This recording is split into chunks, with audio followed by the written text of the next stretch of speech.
మా ఇంట్లో all time hit and favourite food chicken fry piece biryani. నా స్టైల్ ఎలా చేస్తాననేది చూపిస్తాను. చాలా టేస్టీగా ఉంటుంది. ఫస్ట్ అయితే 3 గ్లాస్ వరకు బాస్మతి బియ్యం తీసుకుని కడిగి నానబెట్టాను.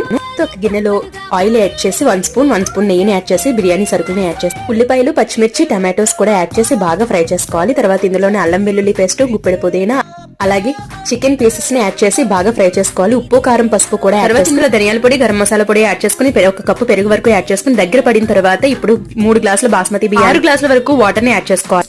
ఒక 10 నిమిషాలు కుక్ చేసుకున్న తర్వాత చికెన్ ని సెపరేట్ చేసుకోవాలి. ఇందులో రైస్ ని యాడ్ చేసుకుని లో ఫ్లేమ్ లో 15 నిమిషాలు ఉడికించుకోవాలి. చికెన్ కుక్ అవడానికి ఒక 1/2 గ్లాస్ పడుతుంది. మిగిలినంత బిర్యానీకి సరిపోతుంది. కావాలంటే మీరు కొలుచుకుని కూడా తయారు చేసుకోవచ్చు. ప్యాన్ పెట్టుకుని ఆయిల్ యాడ్ చేసుకుని ఉల్లిపాయలు, పచ్చిమిర్చి సెపరేట్ చేసుకుని చికెన్ పీసెస్, ఉప్పు, కారం, పసుపు, ధనియాల పొడి యాడ్ చేసుకుని బాగా మిక్స్ చేసుకోవాలి. దగ్గర పడే వరకు కుక్ చేసుకోవాలి. ఈ లోపు బిర్యానీ కూడా పర్ఫెక్ట్ గా కుక్ అయ్యి పొడి పొడిలాడుతూ ఉందన్నమాట. ఫైనల్ గా కొత్తిమీర, కరివేపాకు యాడ్ చేసుకుని ఆఫ్ చేసుకోవాలి. చాలా టేస్టీగా ఉంటుందండి. మేమైతే బాగా ఎంజాయ్ చేస్తూ తింటాం. వీడియో నచ్చితే లైక్ చేయండి.